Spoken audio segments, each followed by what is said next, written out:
2024, l'exorcisme est toujours pratiqué. À coups d'eau bénite et de Vaderetro Satanas, certains chassent le démon sur la base d'un rituel datant de 1614. Un reportage portrait de temps présent qui n'a pas pour but de répondre à la question « Le diable existe-t-il ?» Un exorciste, c'est un homme qui se bagarre contre Satan. Voilà ce que c'est. Un exorciste, c'est un prêtre qui a compris ce que c'était que son sacerdoce. Et le sacerdoce du prêtre, c'est d'établir le règne du Christ. Mais évidemment, au dépend du règne de Satan. Or, à l'heure actuelle, nous sommes dans le règne de Satan. Vigilate et orate, veillez et priez, parce que votre ennemi tourne autour de vous cherchant qui dévorer. Et votre ennemi, c'est Satan.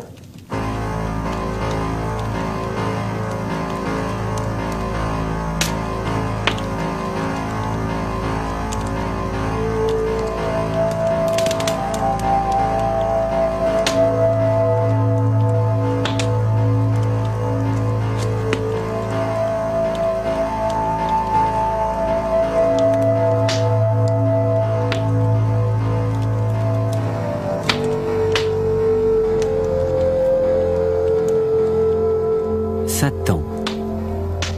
Épouvantail moyenâgeux, ressurgi en plein XXe siècle, ou alors réalité obscure et troublante.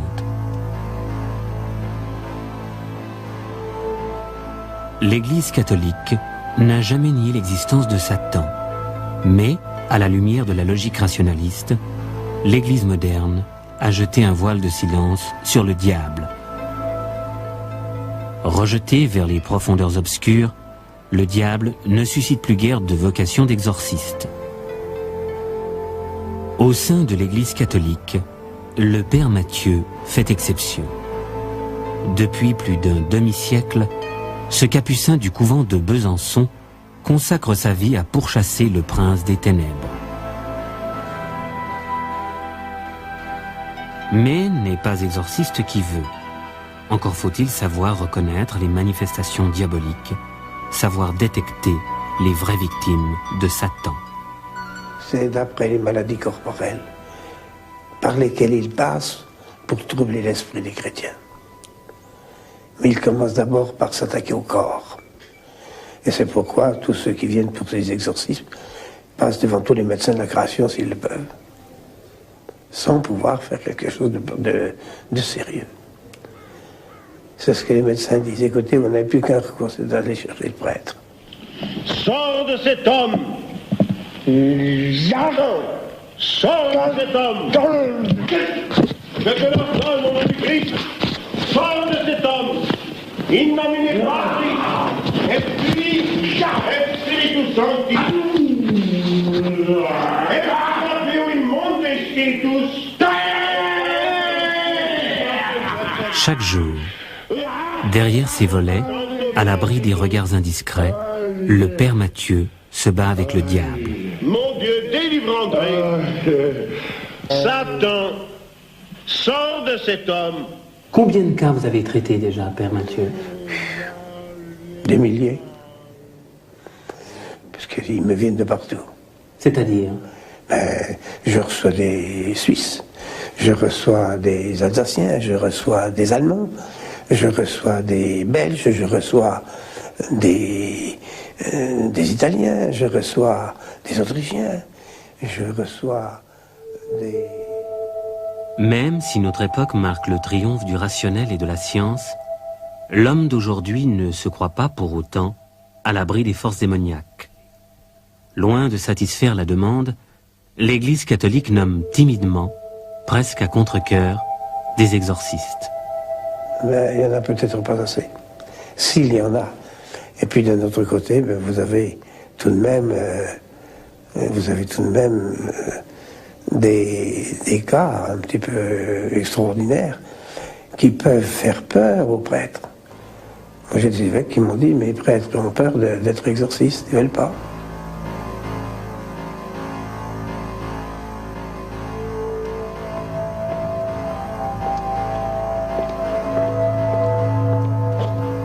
« 8 heures du matin, dans une petite ville de l'ouest de la France, à Cognac.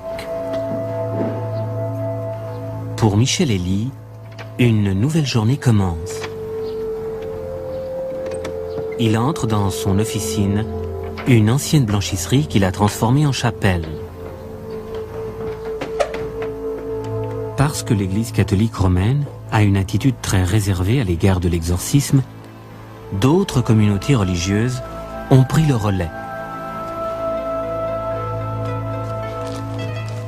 Michel Elie est membre de l'église gallicane, église marginale qui regroupe seulement quelques milliers de fidèles.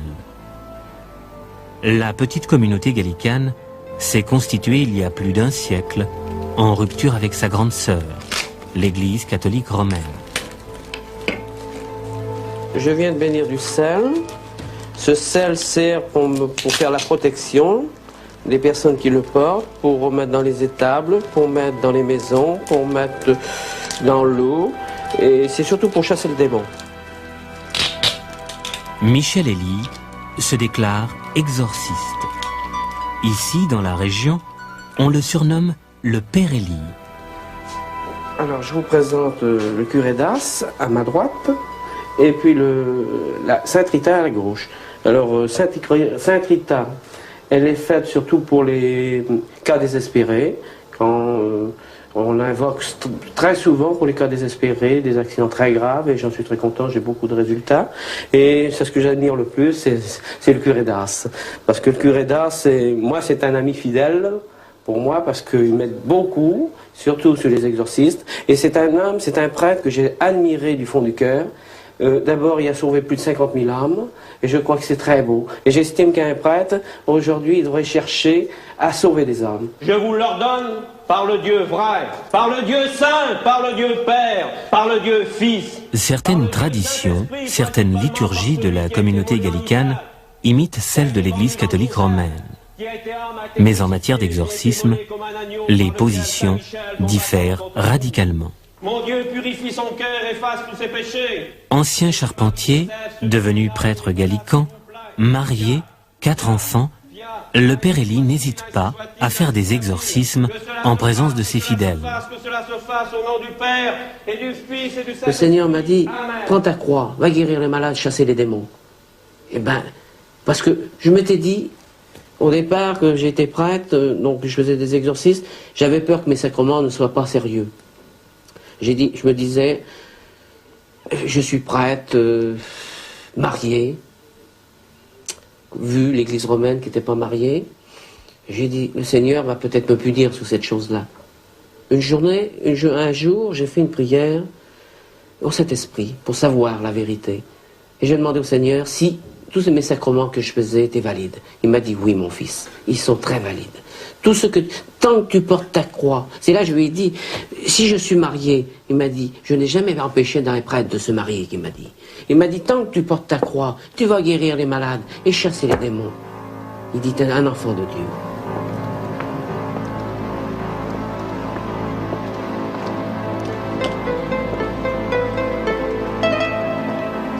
Chasser les démons, c'est aussi se battre contre les jeteurs de sorts.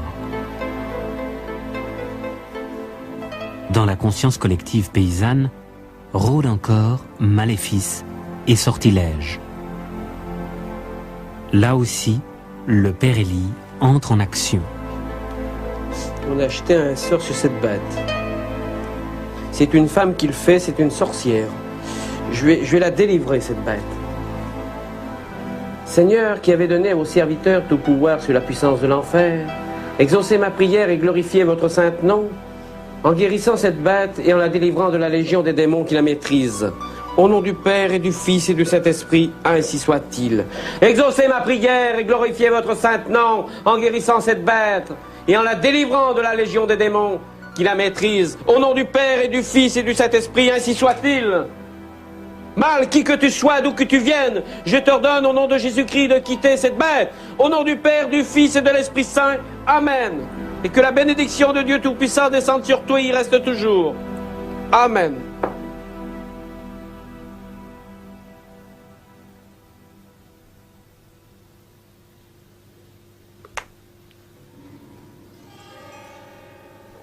dans le laboratoire des maléfices, œuvrent sorciers et sorcières. Ils pratiquent la magie noire et se targuent de maîtriser les forces occultes. Josiane, je fais sur toi un envoûtement de malheur pour ta punition. Toi, Josiane, qui as pris le mari d'une autre femme. Toi, Josiane, qui as répandu des larmes. Toi, Josiane, qui as donné la souffrance pour ton plaisir, pour ta jouissance, pour ton égoïsme. Tu seras punie pour le mal que tu as fait.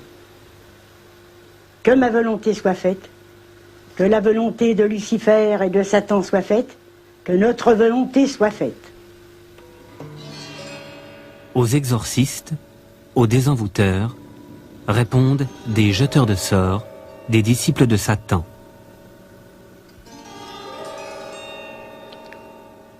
Envoûtement de malheur, de haine et même de mort, ces prêtres usent de rituels et s'octroient des pouvoirs magiques. Leur idole, leur maître, c'est Lucifer. Tu es une voleuse de mari, et tes yeux ne verront plus celui que tu as pris.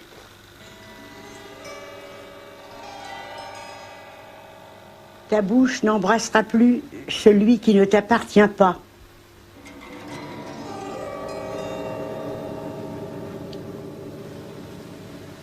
Ton cœur sera vide, ton cœur sera froid et solitaire, et ne sera plus aimé. Ton sexe sera solitaire, également. Par les esprits infernaux, par le chaos de l'abîme, Satan vient à nous. Par le sang et la mort, par le sacrifice de la vie, Satan prend pitié de nous. Par les fumées de l'entre-noir, par le feu de ta splendeur, Satan, écoute-nous. Par le pacte et par le sang, par le chiffre de la bête, 666, Satan, exauce-nous.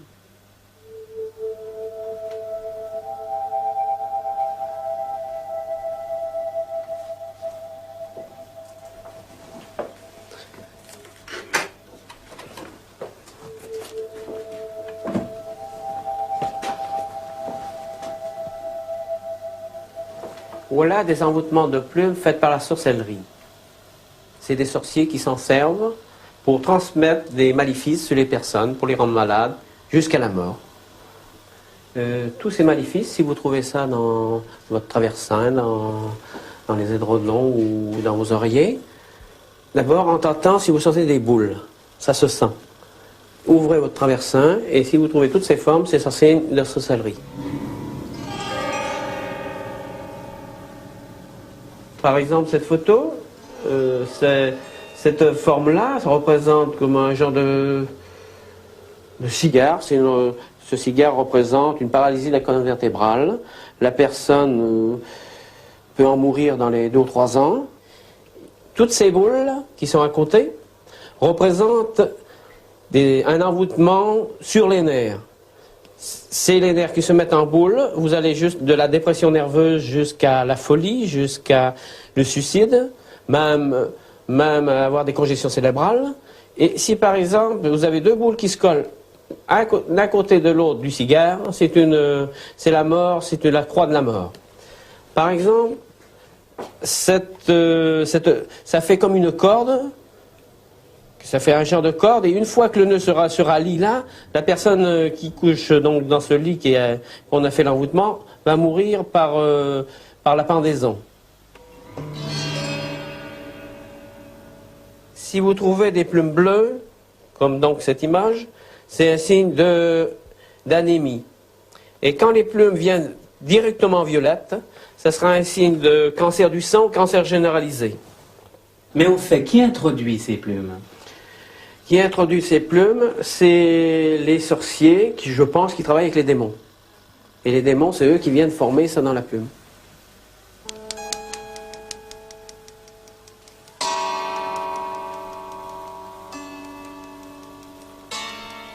Par exemple, là, c'est un slip qu'une dame avait mis à sécher, qu'on lui a pris. Et puis, on s'est servi pour lui faire un envoûtement dessus. On lui a fait un envoûtement sexuel. Et il s'est reformé, il était dans son traversin, il s'était reformé en peau. Et tous ses organes ont été atteints ici. Vous voyez la plume qui est piquée dedans. Et depuis que j'ai fait l'exorcisme, cette femme est beaucoup mieux. Elle faisait de la dépression, faisait tout un tas d'affaires. Elle est sur le bon chemin de la guérison. Et ça, ce sont des cas véridiques. Tout ça, c'est des cas véridiques.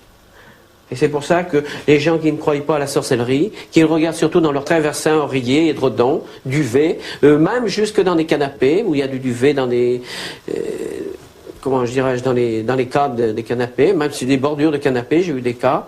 Il faut me faire brûler ça. Et si ça continue, s'ils sont toujours un peu influencés, se faire un exorcisme, et puis tout rentre dans l'ordre.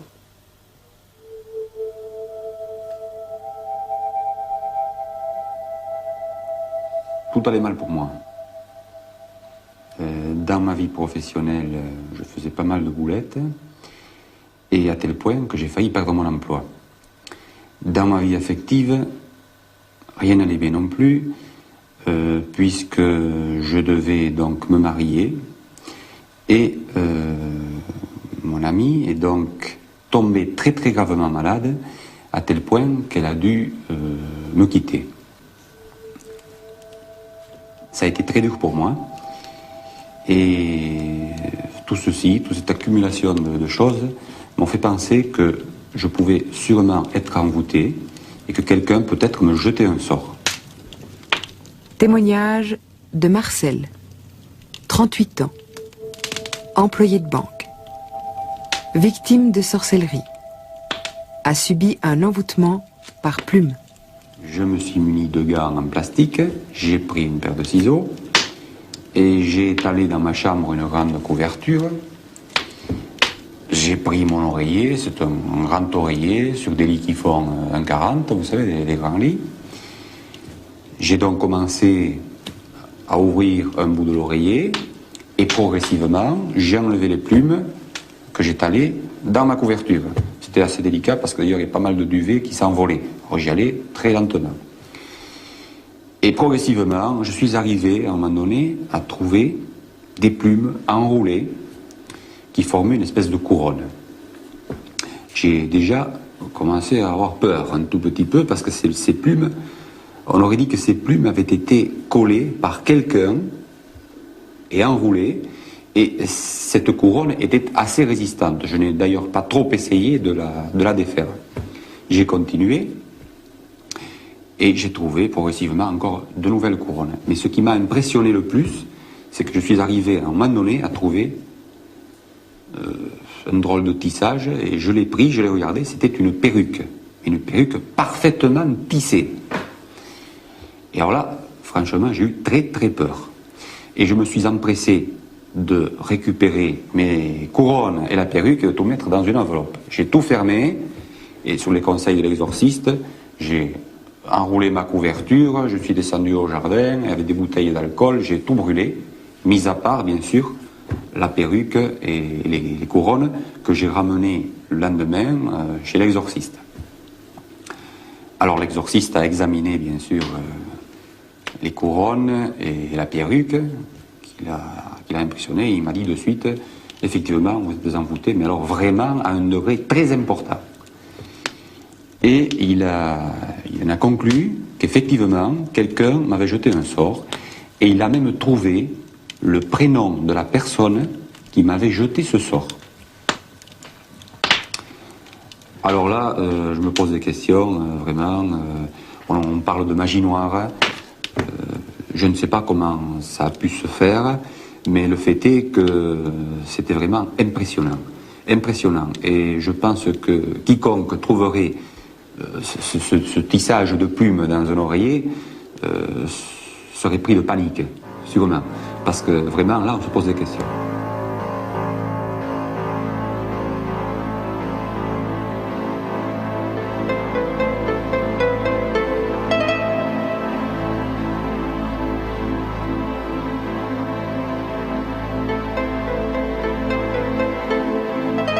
te chasse, esprit du mal.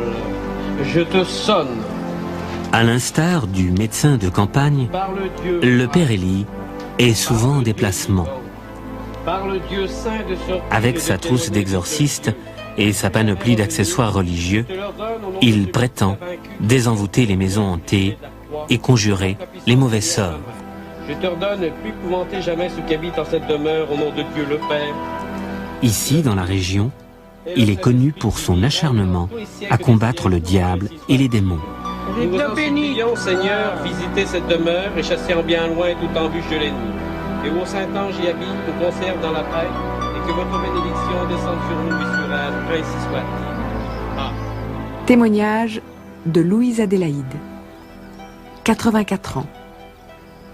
Depuis le jour de ses noces, habite une maison hantée, le domaine de Fruitière, qui a été le théâtre de phénomènes étranges. Toutes les misères. Oh oui, monsieur. On m'a arraché les cheveux. On m'a brûlé dans la nuit. On me brûlait sur les mains. Ah ben ça ne se voit plus. Mais j'avais des coups de brûlure sur les mains. Et puis un soir, ma petite fille est couchée avec moi. Elle me dit, oh mais mec, elle dit, couche-toi donc. Je n'ai pas été dans mon lit. On s'est mis de me taper. Je descends du lit. Au même moment que je suis arrivé dans la porte pour venir dans la cuisine, j'ai reçu une paire de calottes et un bon coup de pied dans les fesses, mais je n'ai vu personne. Et une bouteille de limonade qui était pleine, je la reçois dans les fesses. Maintenant, on me fait comme ça. Je passe ma main, il n'y a plus rien. On revient. Il n'y a que ça que je reçois maintenant dans mon lit. J'ai une idée que c'est un fantôme, que c'est quelque chose qui est après moi.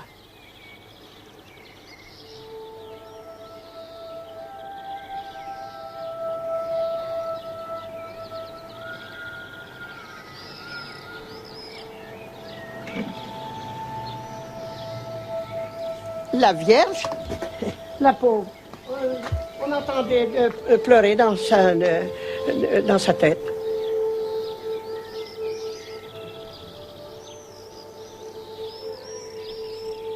On s'y approchait, puis on entendait des pleurs. On entendait des pleurs dedans, comme une personne qui se plaint, qui a du chagrin. Comme une personne qui a du chagrin. C'est le démon qui a fait le trou pour rentrer dedans. Un jour, j'ai dit, oh là, j'ai dit, ma Vierge, elle a été cassée. J'ai dit, on finira, j'ai dit, pour toute me la casser. Tout ce qui faisait partir de religion, on me l'a saccagé.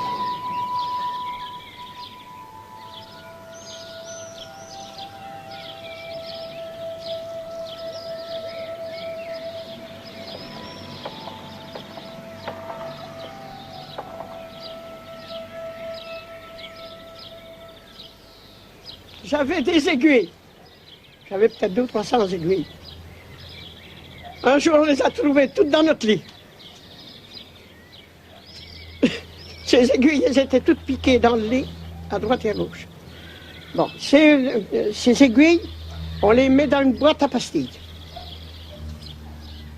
Ils sont partis. Quand elle est devenue Jean Cédrien, on a été longtemps que les aiguilles, la boîte n'existait plus, ni les aiguilles. On fait de la salade d'endive. Quand on a voulu mettre le saladier d'endive dessus la table, toutes les aiguilles étaient piquées dans le saladier. Et puis elles ont disparu. On les a ôtées de la salade, je les ai mis sur un linge pour les... Mais qu'est-ce qu'elles sont devenues? J'en sais de rien. Et des affaires que je n'ai jamais retrouvées.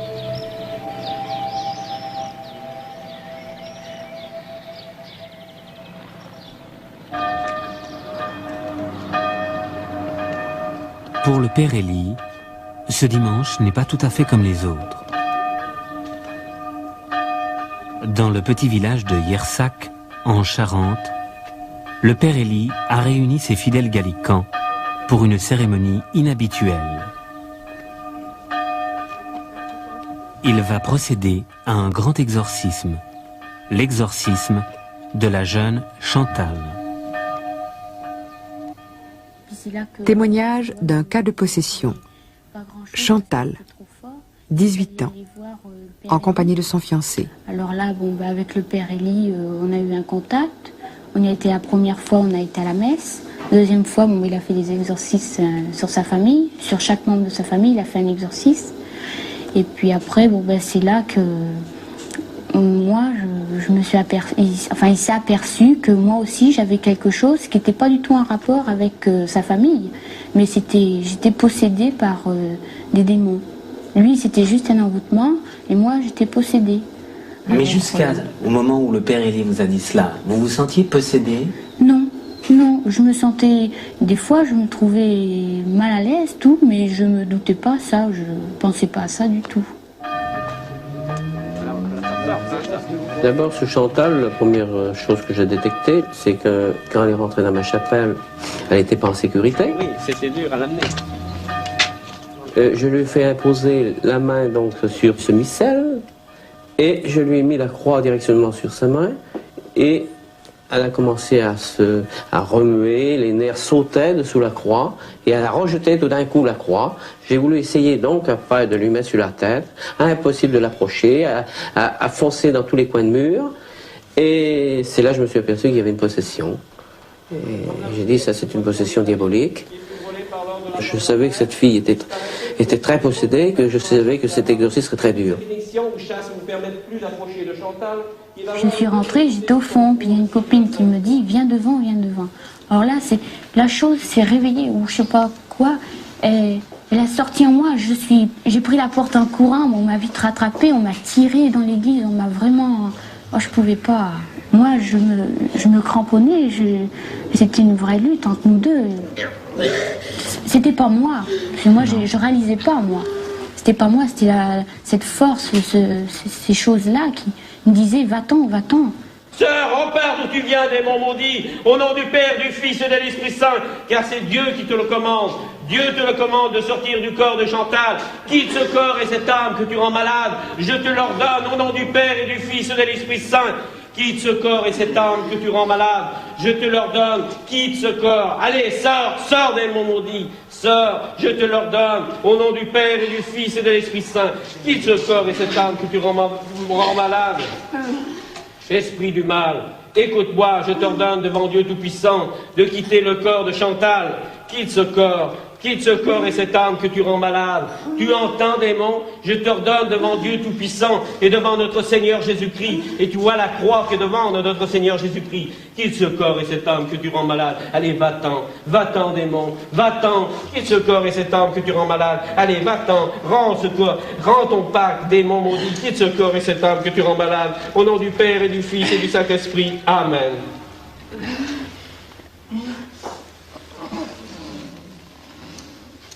Allez, démon, quitte le corps de Chantal, je te l'ordonne, au nom du Père et du Fils. Allez, va-t'en. Allez, oui, je sais que tu veux sortir. Allez, je te l'ordonne, au nom du Père et du Fils et de l'Esprit Saint. Allez, dis-nous ton nom. Comment il s'appelle ce démon qui est dans ton corps? Hein? Dis-moi le nom du démon que tu as dans son corps. Comment il s'appelle? Allez.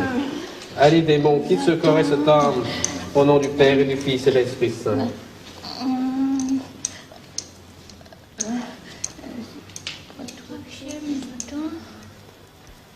Va-t'en, démon maudit, quitte ce corps et cette âme que tu rends malade. Devant Dieu Tout-Puissant, je te l'ordonne, au nom du Père et du Fils et de l'Esprit Saint. C'était pas moi, hein. Non, je me rappelle, oui, mais la seule chose qui était moi, c'est quand je luttais contre lui, que je lui disais non, je t'aurai, je veux que tu sortes, je lui disais sors, va-t'en, va-t'en. Mais vous parliez à qui? Eh bien, à la chose qui est en moi. Qui était en moi, parce qu'il n'y est plus. Hein. Les démons qui étaient en moi, ils me disaient ce qu'il fallait. Enfin, j'avais des pensées subitement à la tête qui me venaient, et moi alors, je luttais contre ces pensées qui, alors, c'était tout le contraire, parce que lui il voulait pas et moi je voulais. Alors c'est comme une bagarre, quoi, c'est ça. Comme vraiment... lorsque je la tenais pour pas qu'elle s'en aille. Elle disait lâche-moi, et puis alors je la tenais davantage, et puis on sentait bien qu'elle voulait s'enfuir, quoi, elle s'en allait. Et puis elle avait une force terrible. Hein.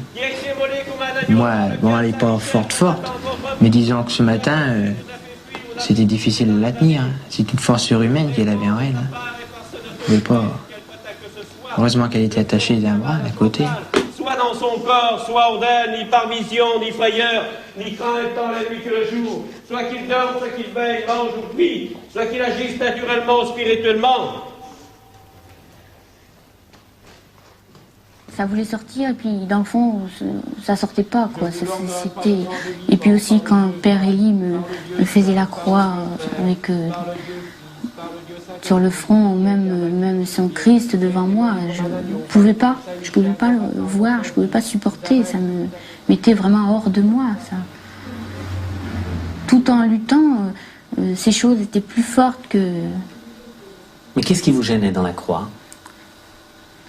L'image, le Christ, la croix, tout. Fuyez donc et disparaissez à la vue de cette croix et au nom de notre Seigneur Jésus-Christ. Voici la croix du Seigneur. Fuyez, puissance ennemie. Le lion de la tribu de Judas, ce David est vainqueur. Alléluia, alléluia, alléluia. Celui qui assis sur les chérubins est vainqueur. Quand on combat le diable ou les démons, il ne faut jamais s'emballer. Parce que si vous vous emballez, c'est lui qui cherche à avoir le dessus. Il faut le prendre. Tant que la gamine, vous avez vu que ça la torturait, qu'elle voulait parler, qu'elle ne pouvait pas vraiment parler de sortir, parce que je sais que le démon cherchait à m'injurer. Mais, comme je suis assez coriace, je lui ai fait voir que j'étais encore là. Surtout où j'étais le plus fort, je peux vous dire, c'est quand je lui ai fait boire l'eau d'exorciste. Je lui ai fait voir à peu près la valeur d'un verre d'eau d'exorciste, et j'étais très content, c'est qu'elle n'a pas vomi. Et ça pour moi, c'est une grande réussite, parce que là, l'eau bénite fait son travail aussi. C'est même pas de l'eau bénite, c'est de l'eau d'exorcisme, elle faisait son travail. Ses deux jambes se sont mis à trembler, et puis elle ne pouvait plus les retenir, elle sentait comme si on lui arrachait les jambes. Forcément, c'était les démons qui sortaient.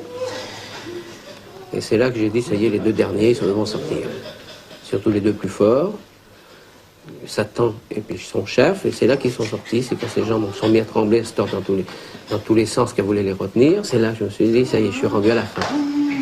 Sœur, repars d'où tu viens, démon maudit, au nom du Père, du Fils et de l'Esprit Saint, car c'est Dieu qui te le commande.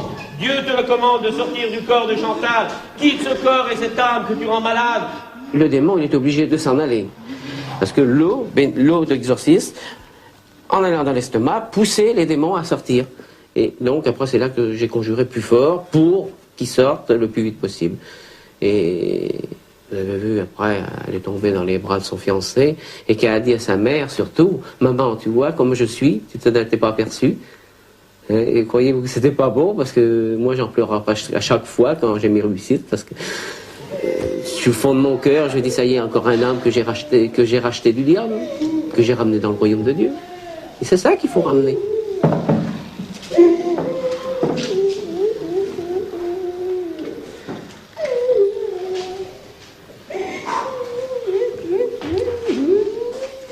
Parce que les gens perdent la foi, et c'est la foi qui nous sauve. C'est ça qui va sauver le monde. Le Christ, il pleure pour nous. La Vierge aussi, tous les saints pleurent pour nous. Mais les gens ne comprennent pas ça. Et tous ces démons qui sont autour de nous, parce que moi je les vois, c'est des boules noires qui sont autour de moi. Eh bien, ces boules, elles viennent sucer le sang des personnes qui n'ont pas la foi. C'est comme si c'était une sangsue qui vient vous sucer le sang. Et c'est ça ce qui se produit. Et par la foi, en appelant le Seigneur et tout, c'est là justement que je trouve, ça leur fait un bouclier, si vous aimez mieux. Une protection, la protection divine. Heureusement que les lois divines existent, parce que il y a longtemps, je ne serai plus ici. Parce que pour faire le métier d'exorciste, je peux vous dire, c'est un métier d'enfer. Hein? Je peux vous dire, des nuits, que je rends des nuits. D'autres fois, je suis torturé. D'autres fois, on a même essayé de mettre le feu chez moi. Qu'est-ce qu'on a fait? On a torturé mes enfants, on a torturé ma femme. Quand je vois, mon Dieu, tous ces prêtres qui ne sont pas mariés, et moi, un pauvre petit prêtre comme je suis, qui m'attaque au diable, et eux qui ont tant la facilité que moi, qui ont l'Esprit Saint laissé dedans, et qui en ont peur. Pourquoi les démons, le diable, ils rentrent dans l'église? Si l'église était saine, ils ne rentraient pas dans les églises. Parce que quand je le chasse, où il va se mettre le diable? Il va rentrer dans un coin sacré. Il va aller auprès des hosties pour être protégé, pour se cacher derrière la croix. Combien de fois qu'on a vu le diable derrière la croix? Et malheureusement, pourquoi? Parce que le prêtre ne croit plus.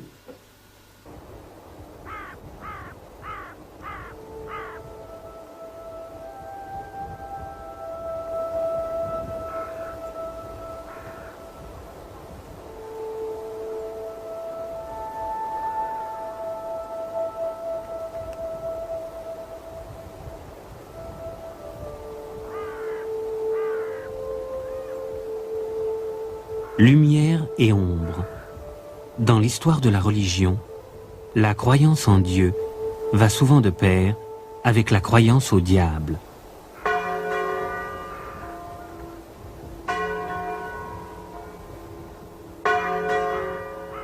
Dans la pénombre de l'âme chrétienne, se joue un combat entre le bien et le mal, entre le règne de l'esprit malin et le royaume de Dieu. À partir de cette dualité, nier la présence de Satan et des phénomènes diaboliques, c'est pour le Père Mathieu nier l'existence de Dieu. Pour ce capucin, pour cet exorciste, servir Dieu, c'est débusquer le diable, l'ennemi numéro 1, le tentateur par excellence, qui agit avec ruse.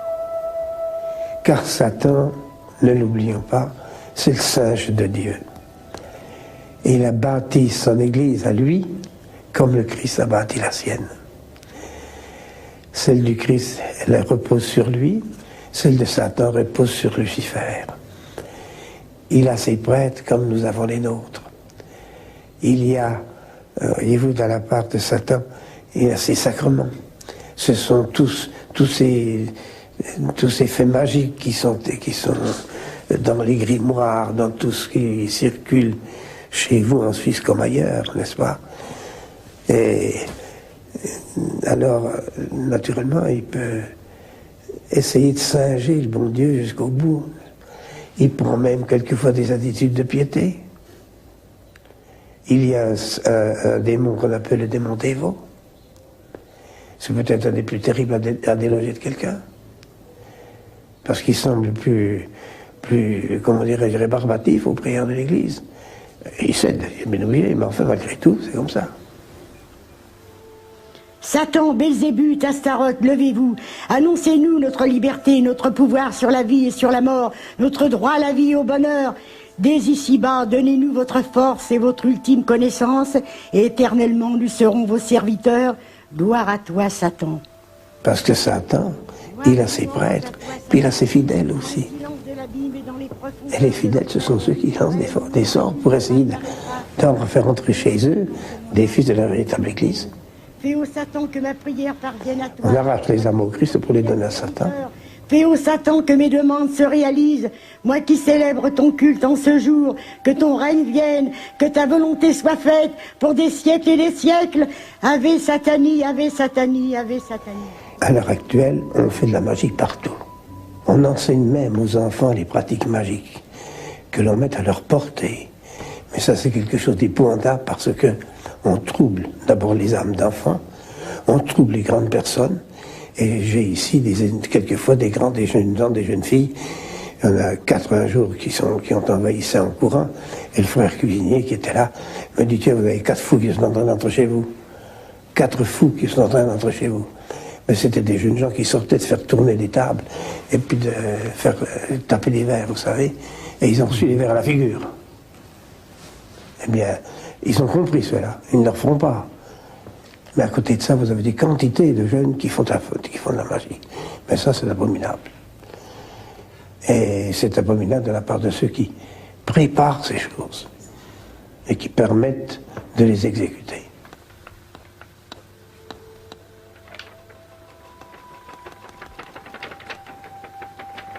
Ils sont en danger permanent, non pas de perdre la foi, mais de perdre la vie surnaturelle tout entière. Voyez-vous, parce que le démon les endoctrine d'abord avant de les posséder. Et puis quand il les possède bien.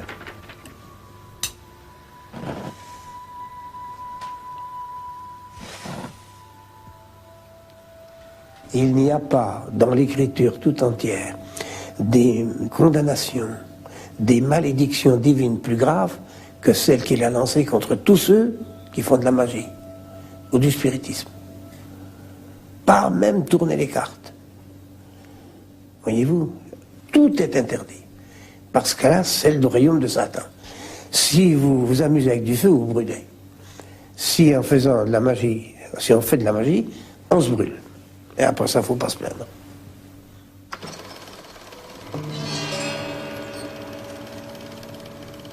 L'Église catholique romaine a toujours eu tendance à occulter les phénomènes qui touchent à l'exorcisme. À plus forte raison, le clergé n'a jamais autorisé qu'un exorcisme fait par l'un de ses membres soit filmé. Pour la première fois, une séance d'un grand exorcisme, pratiquée par un exorciste officiel, le Père Mathieu, a fait l'objet d'un document filmé. Ce document exceptionnel illustre un cas de possession démoniaque. Témoignage du docteur Sanchez, 47 ans. A assisté à plusieurs grands exorcismes du Père Mathieu. Lui seul a été autorisé à réaliser ce document. J'ai tourné ce film pour témoigner de l'existence réelle de Satan. Pour témoigner d'une manière irréfutable. Au moment même où la plupart des gens, et malheureusement particulièrement le clergé, pensent que les exorcismes, que la possession démoniaque sont des choses d'un autre temps. Eh bien, ce n'est pas vrai. C'est d'actualité et au moment même où je vous parle, il y a un plus grand nombre de possédés qu'il n'y en a jamais eu. Malheureusement, la plupart des gens actuellement, compte tenu du contexte ecclésiastique dans lequel nous vivons, ne croient plus à l'enfer. Et ils ont bien tort. Et leur montrer un document que j'ai vécu, auquel j'ai assisté, qui m'a douloureusement touché parce qu'il s'agit d'un ami, était une chose unique. Ce n'est pas un montage, ce n'est pas une invention, c'est un fait que j'ai vécu tous les jours pendant plusieurs années, et c'est la raison pour laquelle j'ai voulu le filmer, afin d'en donner témoignage à tous les gens qui auront la chance, et je dirais même mieux, la grâce de le voir. Voilà pourquoi j'ai voulu, entre autres choses, tourner ce film. Animo tutus et corpore. Tu pectoris sus interna custodias, tu viscera regas, tu cor confirmes. Salve Regina, Mater Misericordiae, Vita Dulcedo, Espes. Voyez-vous, cet homme est arrivé, il avait 50 et quelques années. Il ne pratiquait pas, puisqu'il faisait de la magie depuis l'âge de 6 ans. Et il a fait tout le mal qu'on peut faire quand on n'est pas chrétien. Eh bien, cet homme, il a vu toutes les messes de la création parce qu'il s'est converti, et à partir de sa conversion, il a le mal dans le ventre. À l'absolution de ses fautes, il a pris mal dans le ventre. Alors il a vu tous les médecins qu'il a pu, et finalement on lui a dit, mais écoutez, il faut voir un prêtre, il a fait autrement. Alors, il a obtempéré, n'est-ce pas? Il a cherché, et puis alors on lui a dit, mais prenez la direction de Besançon. Il est venu. Voilà. Nobis post hoc exilium ostende, o clemens, o pia, o dulcis Virgo Maria. Quand il m'a eu raconté son histoire, je n'ai pas hésité pour penser qu'il était possédé. Ça ne pourrait pas. Alors, j'ai commencé les exorcismes, et ça s'est avéré au bout d'au moins 20 exorcismes avant que Satan se dévoile.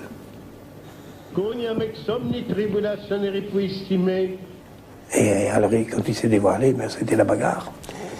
Et la bagarre avec des témoins, avec tout ce qu'il fallait, quoi. Mais c'était épouvantable.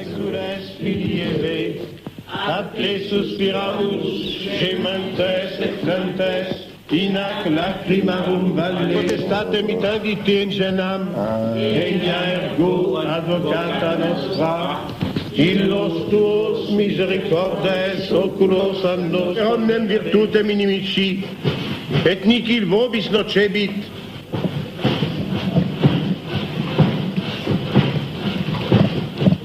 verum tamen in hoc nolite gaudere, quia spiritus vobis subliciuntur, gaudete autem con nomina vestra scripta sunt in celis.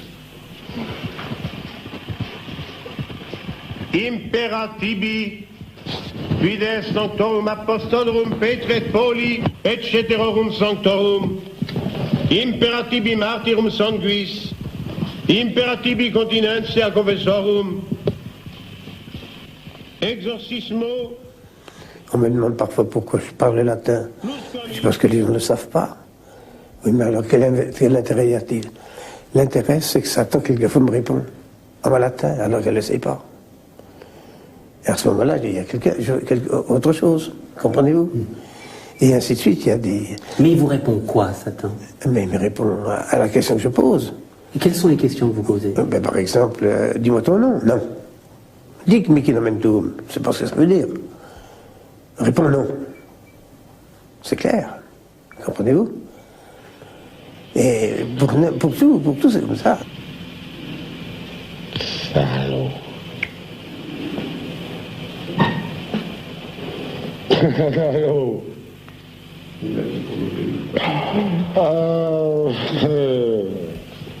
C'est pas mon ami. In nomine sanctissime Trinitatis. C'est pas mon ami. J'en suis heureux. In nomine sanctissime Trinitatis. J'ai une religieuse comme avait envoyé un évêque, qui m'a répondu, quand je lui ai demandé Dic mihi nomentum, il m'a répondu Lucifer. Lucifer. Je vous assure qu'à ce moment-là, on a un petit frisson dans le dos. Parce qu'évidemment, on s'attaque par conséquent au patron. Mais c'est pas rigolo. Ça fait peur? C'est-à-dire qu'on sait, on est dans la sécurité parce que, malgré tout, nous savons que l'Église nous donne tout ce qu'il nous faut, n'est-ce pas? Mais malgré tout, c'est quand on manie ces armes-là, quand on a un ennemi qu'on ne voit pas. On l'entend quelquefois, bien sûr. On voit les conséquences de sa présence par les contorsions du corps du malade, n'est-ce pas? Ah, ben bien sûr, ou bien il ne bouge pas. C'est la catalepsie, absolument. Il ne peut ni bouger, on ne peut pas lui remettre le doigt, on ne peut pas s'en remettre tout le corps. Vous voyez, ça dépend. Il n'y a pas un cas pareil.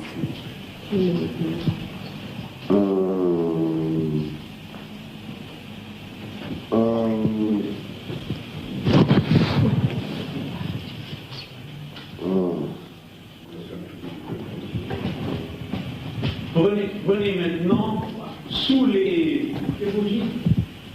en face des genoux, de l'autre côté des genoux, pour voir si les jambes plient. C'est la table qui s'en va. C'est la table qui monte. C'est la table qui monte. J'ai pu observer par ailleurs, et toujours pendant ces exorcismes-là, que des modifications corporelles se produisaient. Par exemple, les muscles n'étaient plus des muscles, c'était de la pierre. Je n'enlève qu'un à la fois et les deux qui viennent ensemble. Voilà. Et cet état-là était en relation directe avec l'exorcisme et pas autre chose, puisque lorsque l'exorcisme était terminé, il redevenait un homme normal, ou en tout cas apparemment normal, comme tout le monde. Notre-Dame de Fatima, viens à notre secours. Les sangles que vous voyez, et qui sont extrêmement robustes, puisqu'il s'agit de cuir et qu'il a 3 mm d'épaisseur, sont là de manière à contrecarrer l'action explosive du démon. Pendant l'exorcisme, en effet, le possédé que vous voyez là a une force absolument surhumaine, à tel point que plusieurs hommes n'arrivent pas à le maîtriser sur cette table. Pour cette raison, les sangles sont destinées à l'y maintenir. Voilà pourquoi il est sanglé. Et il est sanglé aussi parce que on craint que certains gestes inattendus puissent blesser aussi l'entourage. Ce n'est pas à écarter. Sors de cet homme. Sors de cet homme. Je te l'ordonne au nom du Christ. Sors de cet homme. In nomine Patris et Filii et Spiritus Sancti.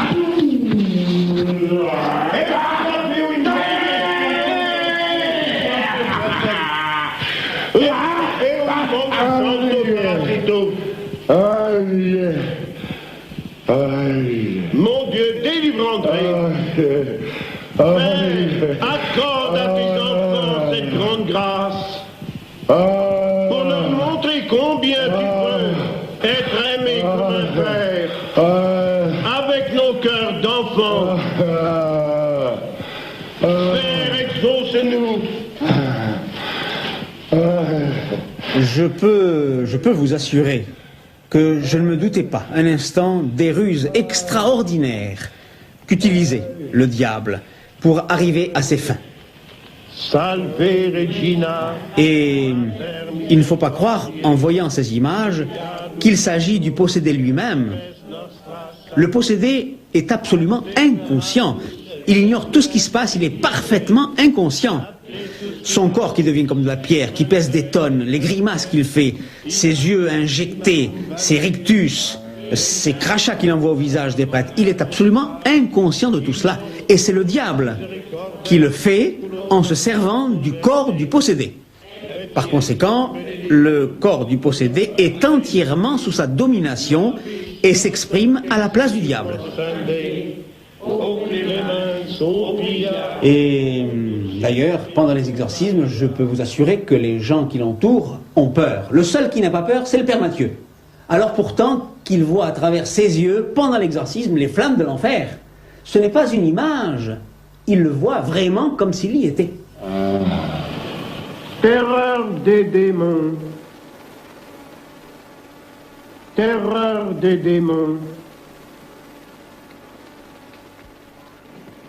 Notre-Dame du Rosaire, délivrez votre enfant.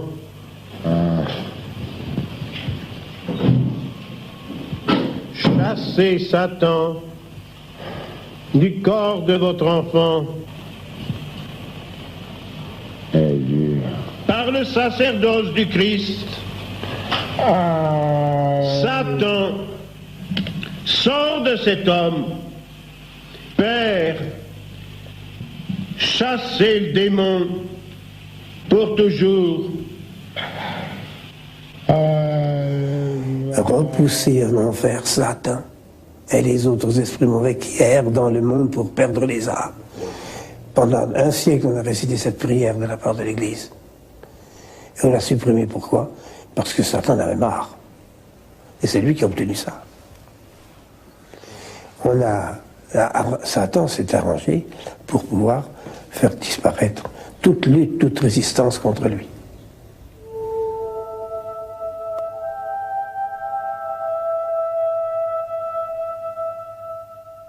La plus belle ruse du diable est de vous persuader qu'il n'existe pas, soulignait Baudelaire. Mais à la fin du XXe siècle, peut-on encore croire au diable? Une question d'actualité, à un moment où l'on assiste à un regain d'intérêt pour les sciences occultes et la parapsychologie.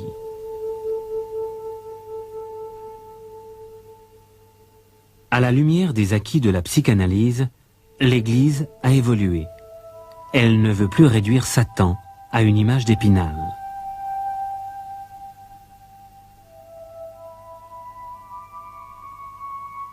Pourtant, l'Église catholique continue à nommer secrètement des exorcistes officiels, même s'ils sont de moins en moins nombreux.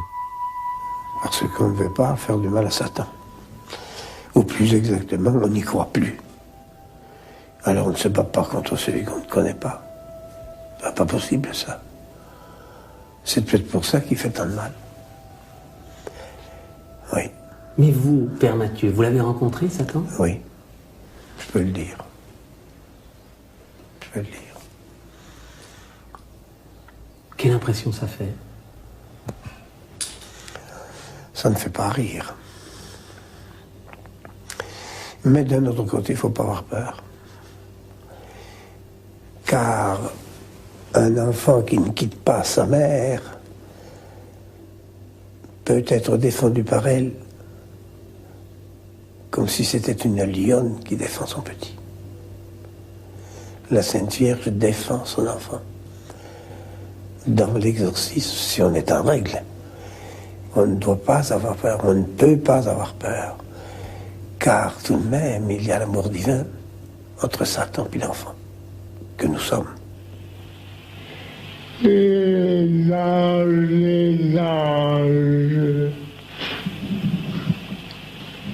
Saints anges, venez au secours d'André. Chassez le démon pour toujours.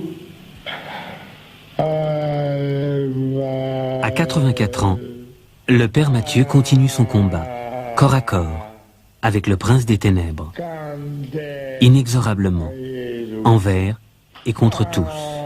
Satan, sors de cet homme. Je ne m'arrêterai qu'à l'heure de ma mort, quand le bon Dieu le voudra. C'est tout. Je ne veux pas, moi, me soustraire à mes obligations sacerdotales. Je suis prêtre pour ça. C'est tout.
Plusieurs années après ce reportage, Temps Présent reçoit encore des lettres de téléspectateurs qui aimeraient obtenir l'adresse du Père Mathieu. De son côté, l'Église catholique continue de mettre un prêtre à disposition dans chaque canton pour accueillir les personnes qui se pensent possédées.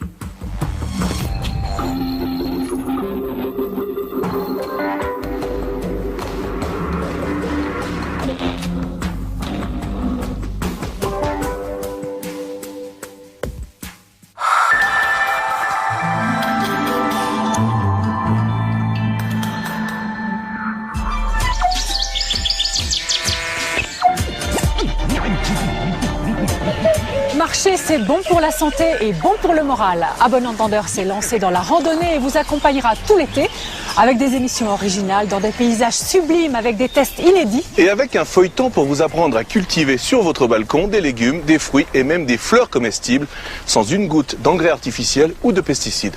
Vous informer pour les randonneurs d'à bon entendeur, c'est que du bonheur.